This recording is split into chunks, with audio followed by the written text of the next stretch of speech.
Some people get a chance to get in here.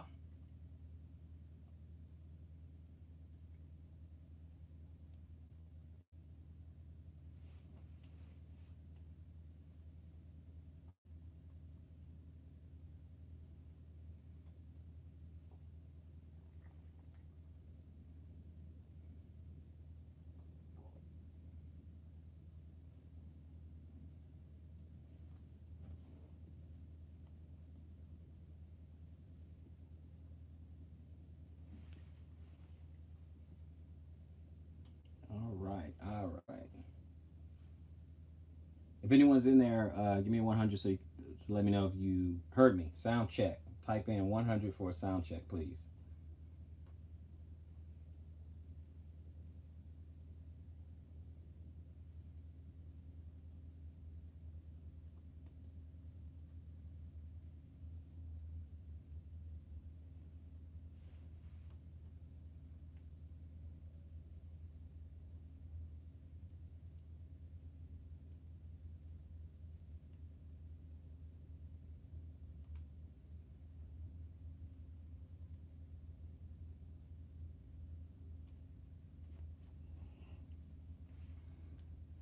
Type in 100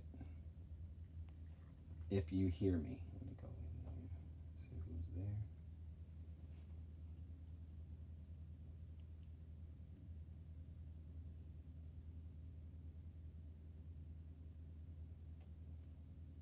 Frank Stein. Okay, great, great. Appreciate that. Awesome, awesome, awesome.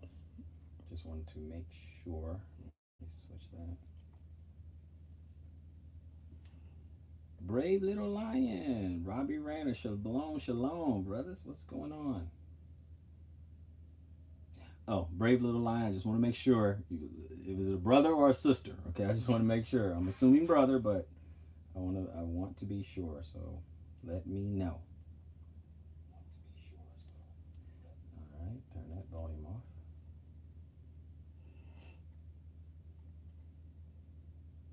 My brother Robbie Rayner.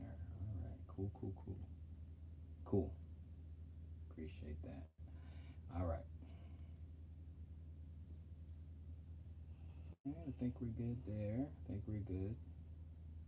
I'm gonna try not to hold up you guys' entire Shabbat. You know, I know you guys got studying to do, family to spend time with. You know, and resting. You know, we got some resting to do. You know, my family and I, we talk, we rest. I'll go over some scriptures, like they'll listen in while I'm, live streaming some lessons or something like that, and just relax. Sister. Okay, Brave Little Lions is a sister. See, that's what. See, I had no idea, so I appreciate that. So Brave Little Lion is a sister, no problem. I wanted to make sure. Awesome, awesome. Appreciate you joining me on that. I'm not gonna hold up the whole thing, Brother Stockton. Shalom. Enlighten One just got in there. Enlighten One. Shabbat Shalom. Shabbat Shalom. Appreciate it. Appreciate it. All right.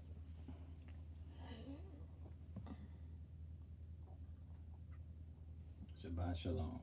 So, not gonna hold you guys up too much, but I did want to go over a hierarchy of needs, right?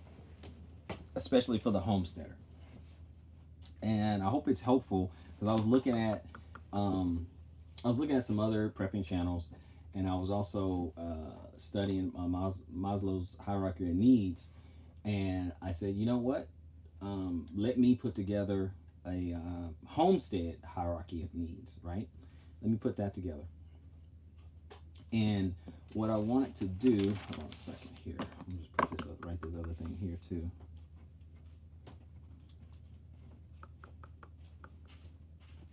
Because I told you guys I was going to be journaling. I journal stuff. I got my little composition book, and I just journal different things. Anything that pops in my head, I journal it or whatever. Because at this time, trying to come out in this transition period, as I call it.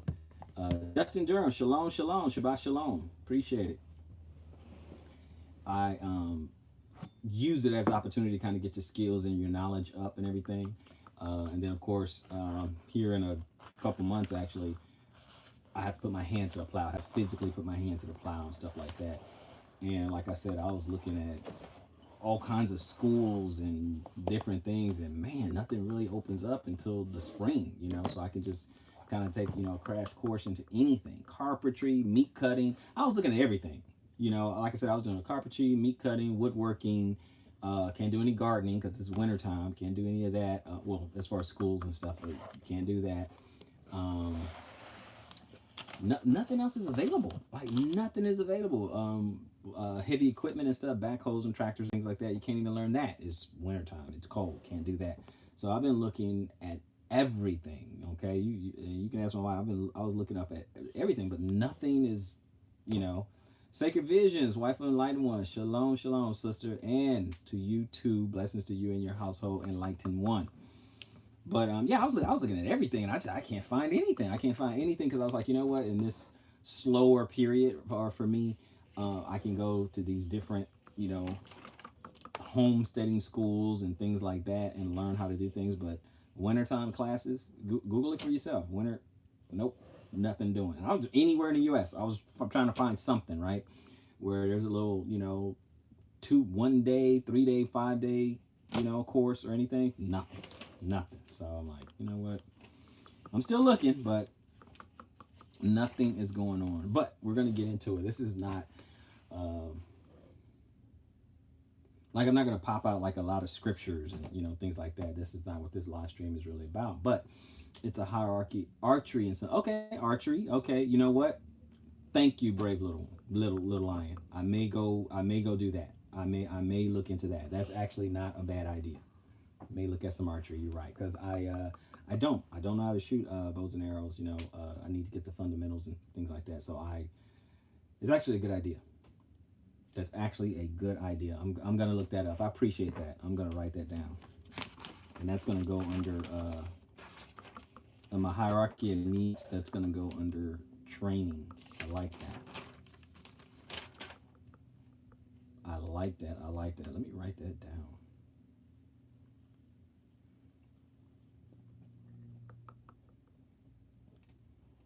Appreciate that. Thank you very much. That's very good. So, just so you guys know, for those who are may not be familiar, I think most people are, but for those who may not be familiar with Maslow's hierarchy of needs, is that there's a pyramid, and you see on the thumbnail of this video, it was let me see if I pull it back up. There it is, right there. Maslow's hierarchy of needs, right? So I'm gonna read those for you, right? So at the bottom he has physiology, okay, okay, and then he has safety needs, and then love and belonging. Then he has esteem, and then he has self-actualization, right?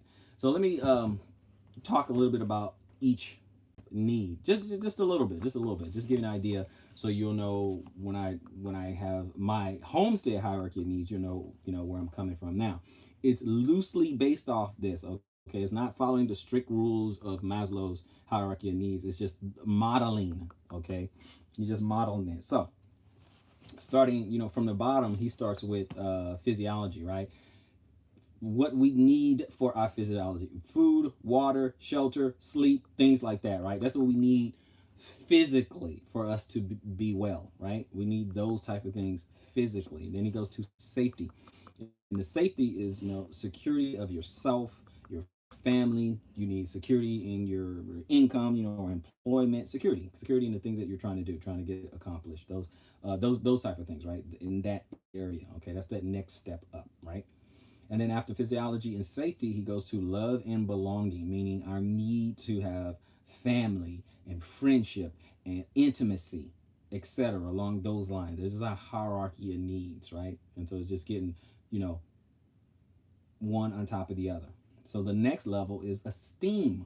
Okay, you need to have what? Self-esteem or confidence or respect, etc. Those type of things. I was jotting down out of the notes. Those are the hierarchy of needs. And the last but not least, you need self-actualization, which is like creativity, morality, those type of things, etc. The things that we need to, exist as a person. So you want to keep that in mind. So what I did was that I used another prepper channel. His is similar. Okay, I based mine off Maslow, and I then based it off him, and then I just came with my own. So it's another. I can't remember his name. I can't remember his name right now. It escapes me. But he had a hierarchy of need, right? But what I'm doing is I'm basing it off homesteading, right? And I like to do this so that when I get there, I know the priorities. I know the priorities, right? And so that's what I want to keep in mind. Certain priorities, right? And for us to be where we are right now, it's gonna start with Torah. But anyway, I have all these T's, right? I have 7 T's. So we write these T's is temple, territory, tools, training, temperament, team or teamwork, and Torah. Okay, so I'm gonna go through that one more time, but let me show you real quick on the pyramid, on the hierarchy of needs, right? So that's how I wrote it right there, right? So the foundation, now I got Torah at the top, but the foundation is Torah as well, because we've come to this realization, and it was because of Yah's word, right? So okay, that's a whole foundation thing, but also have it at the top, right? Because that's the guide, okay? So that's what we're aiming for. So what I did with temple, again, the temple is you, the body is the temple, okay? And then this temple, we dwell in this earthly temple, right? So the temple. Now what do we need? It's kind of like the physiology in Maslow's. It's health, okay? Your health is number one in this whole homesteading thing. Health. You can't be a sickly person. Homestead is really difficult, right? Homesteading is a lot of physical labor, so you have to be healthy. So your temple is your health, and more specific is your endurance, is your speed, is your strength. It's those type of things. You need all those things. Okay, what else is involved? Okay, if you're unhealthy, you might need DME or durable medical equipment. Crutches, canes, things like that, walkers, meds. Okay, you want to not have or be dependent on traditional meds, if at all possible. I know some things people gotta have. If you're asthmatic or something, severely asthmatic, it's kind of hard to go without your inhaler. Okay, so we get that. So my point is you have to plan for that, because your temple, your body, is of the utmost importance. Okay, is of the utmost importance. So temple, right? Next, we're talking about homesteading, right? Territory, your land, the homestead, where are you going to live? Okay.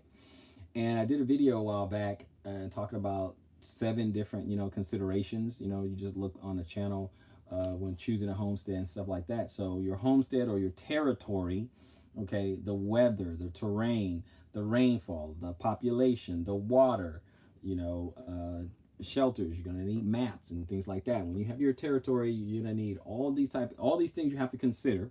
Once all those boxes are checked, then you want to figure out, you're putting in your gardens and things like that. Okay, testing your soil, checking out to see if it's good, if it's conducive. Different things grow in different pH levels in the soil. Is the terrain is really, really rocky? Is it like clay? What kind of soil you have? What's the pH of it? So you want to check that out. The terrain, is it rolling? Is it flat? Things like that. You want to understand your terrain. What is the population of the town that you live in? You want to consider that. Water. You're going to dig a well. You're going to do rain catchment. You're going to do both. Look at all those things. And then obviously, how are you going to shelter yourself? Okay, what kind of structure are you going to build? Regular, wood frame structure. You're going to do earth berm homes. You're going to do cob. You're going to do, you're going to live in a yurt. I mean, it's just so many different things, right? You're going to build a cabin, log cabin. What are you going to do? Okay, but all that is on your territory, things like that. And I want to make a point. Someone else made a point, and it was actually a good point. You want to have a physical map of your area, a physical map. When we rely on our devices, EMP, or power failure, anything like that, you're going to be in trouble, right?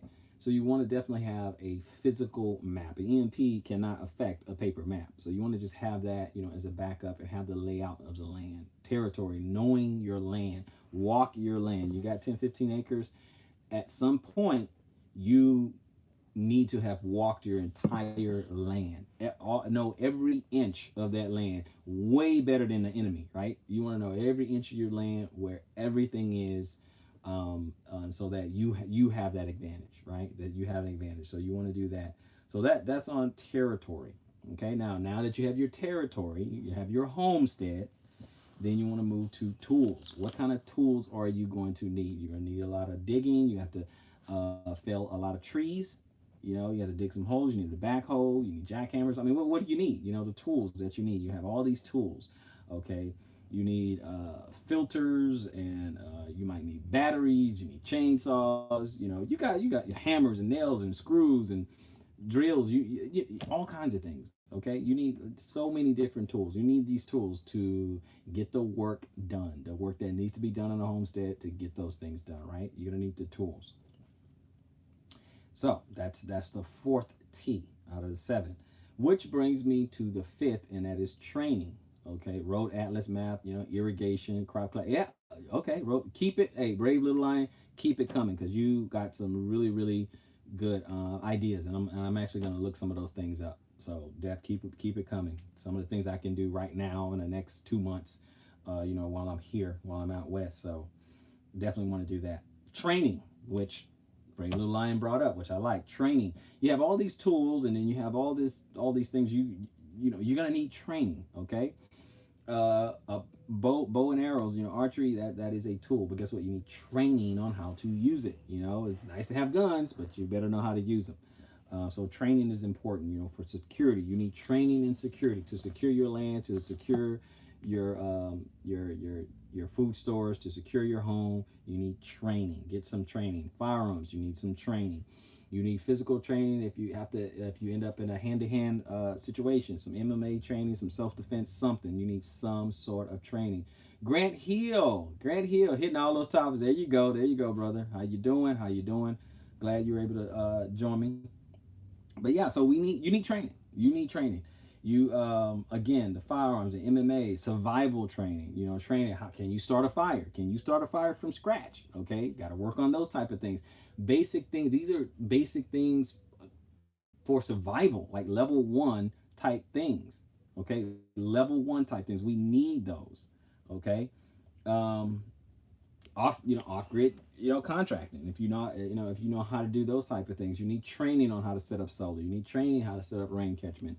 I mean, don't get me wrong, we can figure some things out ourselves, but wouldn't it be better to kind of cut the learning curve short? So if at all possible, cut the learning curve short. Yes, you can learn a lot of stuff on your own. Watch some YouTube videos, get some instruction, read some books, things like that. Yes, you can. I'm not saying you cannot, but you need to, if you're able, if you have the time, you have the resources, you need to go and get some training. Okay, you got to do that. But so training is very important, because you need it in like every aspect, everything that you're going to be doing. I mean, you need training in animal husbandry, you need training in gardening and stuff like that. You got people who out there have been farming and raising animals and growing crops and things, and they'll know why a crop failed. They may know because they got a lot of experience, right? So you may need, you may trial and error, could cost you a lot of time. Okay, that's the thing. Trial and error could cost you a lot of time. So anyway, again, like I said, under training, security, firearms, self-defense, MMA, survival training, stuff like that, how to find wild berries and herbs and things like that. We're talking about just survival, okay? So you don't get out there, you find yourself in a wilderness and you eat something poisonous, things like that. Do you know first aid, CPR, okay? Do you know how to put a splint, those type of things? Can you stop a cut from bleeding? You got those are things. He said a good idea is to invest in a flower plant book for your area state. Yes, for your state, so you know what flowers and plants that grow in that area. Absolutely, that's indigenous to that area. Absolutely, I completely agree. Another T. Okay, that was the 1, 2, 3, 4. Fifth T is temperament. Temperament. We're talking about high stress situations. Do you know how to minimize your stress? Okay, stress inoculation. Do you understand how to do that? Because some of the most highly trained people are trained in that way. People who can jump out of airplanes and remain calm. People who can be in the middle of a gunfight and remain calm. You take things like, for example, you have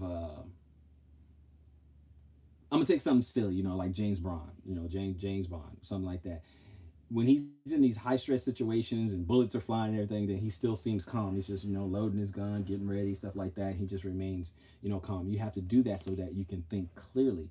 So, meditation. Do you simulate, simulate somebody so it's not.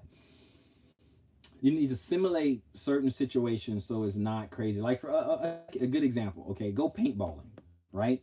Whereas live fight, in a field, right? Paintballing, you against other people, stuff like that, and it's live, okay? And you have to run, duck, jump, roll. You got to do all kinds of things so that you don't get hit. How well can you shoot? How well can you avoid getting shot? Things like that. Just do things like that. That is combat, training. So when you're out on your homestead, you're talking about the same type stuff. I was looking at Rambo Last Blood, and that's like it's like homesteading. Obviously Rambo, fictitious character, but he's a Green Beret, and you guys know Rambo. Everybody knows Rambo. Rambo's been around last 30 years. So everyone knows that. But what I'm saying is, he's on his homestead, and at the end the enemy is coming, and he knew what to do, and he's calm under fire. Look at all these various action movies, and the protagonists, most of the time, they're calm under fire. Okay, you need to be. It's like when they train, astronauts and stuff like that, and these in the Air Force, the pilots and stuff like that. A lot of things that they can just keep their stress down. The rest of us who don't have that, we panic, right? So, temperament. Can you work on your temperament, right? Then 6 is teamwork. It's really, really, really important. A MAG, mutual assistance group, or community. Okay, the difference. Again, community is like, one form of community is like Straightway. Straightway, there's a head pastor. You guys know that. There's a head pastor, and he runs the community there. And then, of course, they have branches or other communities in other states. And that's the community. There's a community head. There's a hierarchy there, and everyone falls under that hierarchy or falls under the leadership of the elder of that particular land. Okay, so you have that. Then you have a mutual assistance group. Okay, where everyone really has their own autonomy, right? Now, that group may come up with some bylaws. They may come up with some things that everyone has to adhere and abide by or whatever, but everyone is still autonomous. Everyone is their own patriarch. They're their own man, and they don't have to listen to another man day to day, but they get together, okay? Every once in a while, they get together, break bread, talk about some things, and plan. And should things go down, they know what to do. Okay, they have communications and orders. They have they can run certain simulations, certain routines, certain routes for safety. Those type of things. They'll have those. Okay, if this happens, we're going to go to this land. If this happens, we're going to meet over there. That type of thing, and run these simulations and get the time, get the time and organization down. Okay, and the only other thing is that like what we want to do, obviously all of us are coming together, as brothers and sisters, and household to household and things like that. It's just that we have one common thread, and that is the last one. Okay, which is Torah. That is the tie that binds. Okay, so on the top of that pyramid there is Torah. Okay, that's our morality, and that is our law, right? That's who you want to team up with, right? Okay, so I wrote all that down, just so you know. I wrote all that down, right? But then I put at the top and at the bottom Torah, right? Torah, that's foundation. Then I put at the top and the bottom Torah. So at the top of that pyramid is Torah, okay? Because that's what we have to adhere to. When the chips are down or whatever, and we come together to mutually assist one another, Torah still stands. Okay, we're not to steal from each other. We're not to defraud one another. We're not to bear false witness against another one. We're not to covet each other's stuff, their household, the wife, the manservant, the maidservant. None of that stuff. Torah still stands because that's what guides us. That's what guides us. Okay, we're gonna serve the same high power. Okay, we're gonna serve the same Yah. Okay, so that's the foundation, the reason why we're believe the way we believe, but it's also right there at the top. Everything else, rest on that. Okay, that's our guide. That's the morality on it. Okay, so like I was saying, so in case some of you are out there actually kind of writing down the model as the Homestead hierarchy of needs is temple, territory, tools, training, temperament, team, and Torah. Okay, so let me see. Check some of the comments, and then I'll leave you guys on your way. Let's see, live chat. All right, let's see what we have. Okay, says shalom to a lot of you guys. Frank Stockton, Ronnie Rainier, Brave Little Lion, shalom, shalom. Enlighten One, Shalom family, Justin Durham, Shabbat Shalom. Okay, have that. I said hello to Sacred Visions. Archery, I'm going to check out some archery schools. I'm going to do that. That's actually pretty smart. Like I said, I'm like, man, where can I get some training on something? Brave Little Ron, she says a road atlas map and irrigation, crop class, stuff like that. Definitely get a road atlas map. Going to get a map of the area. Definitely got to get that. Okay, my bro, Grant Hill. Okay, Brave Little mixed martial arts for defensive training. Absolutely, you got to get some training. So definitely, some archery, mixed martial arts can definitely do that. To invest flower book. Yep, like you said. That As a matter of fact, though, there's a lot of books, even animals that's indigenous to the area that you're living in. So that way, you're not surprised. You're not surprised when you see that particular animal in your area. Let's see. Yes, Grant. To differentiate between a poisonous plant and non-toxic ones. Absolutely. That's what's up. Communication amongst the tribe and the family for one another to know the unsaid cues, mark of danger and threats. Absolutely. You got to set up communications. How are you guys gonna, what to look for? Okay. Also in communications. Okay. Also in communications, you get some type of walkie-talkie system, right? Some kind of radio system, some kind of walkie-talkie system, family to family, tribe to tribe, so that you can communicate with each other. Should the cell phones fail, then you want to be able to communicate with one another. Okay, so you definitely want to do that. Set up that. As a quick aside, we are highlighting in our road atlas map as we speak. There you go. Like when he's highlighting his road atlas. Yes, absolutely, definitely highlight that. Never know, Grant says, never know when you might have to forage. Yep. Or if we purchase land that may already have edible plants on. Yeah, you don't know. You never know. So definitely get the books. And I'm gonna do that when we get out there, because I want to travel as light as possible when I get out of here. I want to travel as light as possible. But once I get out there, I told I said I was gonna build a little shed or whatever that has the books and has all that kind of stuff in there, and that's gonna be really, really important. So since we're gonna go out to the Ozarks, I want to see what is in that area. Okay, what's common in that area, what to look for, and just learn all those things. So anyway, I hope this has been helpful to some. I hope this has been helpful. I just want us to be able to prioritize, because if it's our first time, it's something that some of us we haven't done before. Ham radios, her following, some ham, you definitely want some ham radios, stuff like that.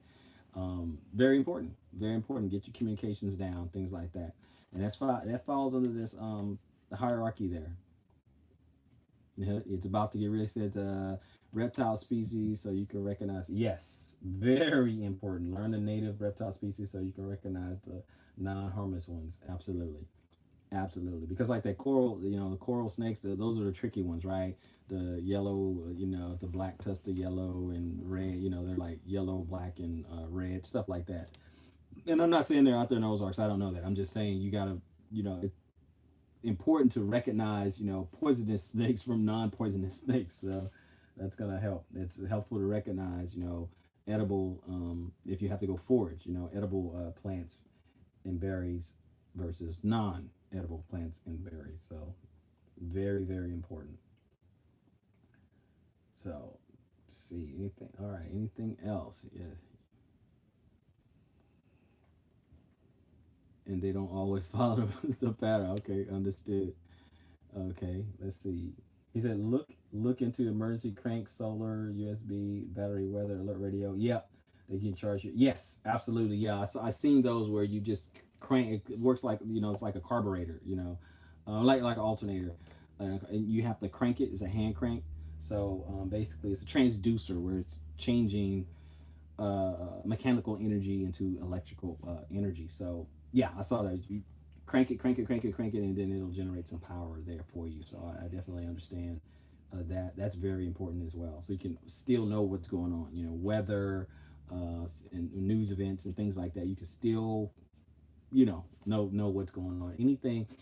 Oh, a couple of the redundancies. What do they say? The prepper's motto is one is none and two is one. That kind of thing. So you got to have redundancies for your power. Some people say, oh well, I'm on the grid, and if the grid goes down, I have solar. But and if my solar goes down, I have oil lamps and candles. Stuff like that, batteries. So you want to have redundancies in place for that. So you got to keep that in mind as well. So man, you guys have a lot of good information. Is really good, and a lot of key information. Having cash saved and stored for when a great crash. Yeah, yeah, yeah. Actually having some cash on hand, because it can go down, or martial law can go down, and the dollar. It doesn't have to mean that the dollar collapsed already. It doesn't have to mean that. Let me get. Hold on 1 second. Okay. Yeah, it doesn't have to mean that the dollar collapsed, or it could be martial law for anything, anything. So we want to keep that in mind, guys. We want to keep that in mind. So all that, think of redundancies, think of all. The best time to think of things like that is now, while we're not in a panic. Okay, while everything's not falling apart around us right now, this is the time to think about those type of things. As Paul would say, think on these things. um, but I don't want us to, get caught and be like, oh man, I wish I had. I mean, almost every homesteader, every prepper, everyone I've known, they always say, I, um, I wish I started sooner. Everyone says that. Everyone says that. Thank you, Brave Little Line, for the hand crank radios. Yeah, absolutely. Um, Absolutely having a hand crank. Yeah, definitely. Definitely gonna look. Definitely will be looking into that. Getting some hand crank radios. Very, very important. Also, living in a decent proximity of one another, like within an hour. Uh, Living within an hour of one another. You don't have to all be on one land. You can be on your own land, but you want to be close enough. You want to get close enough to one another, and understand that everyone's abiding by the same rules. Everyone's serving the same Yah. Okay, that's what you're looking for. You know, because it's gonna be hard to be a mag if everyone's lone ranger. They all have their own doctrine, their own beliefs, their own. It's kind of hard. Okay, it's just kind of hard. They have their own sense of morality. It's kind of hard. That's why you want Torah to be the foundation and to be the guide, or to keep all of us sane when the world is crashing around us. Okay, so we want to keep that in mind. But shalom, shalom. I know someone that just joined us, which is Alex Giles. Shalom, Shabbat shalom, brother. Shabbat shalom. So we're going to go ahead and wrap it up and close up. So I appreciate you guys joining. again, I hope that was really helpful. I want to bring something. I don't like to. I don't want my time to be wasted, and I don't want to waste anyone else's time. He's like, keep those backpacks ready for everyone in the family. Yeah, yeah, bug out, full of warm clothes, running shit. Absolutely, gotta have it. That's something that you can do now when you're not out. You can have a bug out bag ready. Okay, that's yeah, definitely something that you can use just in case. Have contingencies for your contingencies.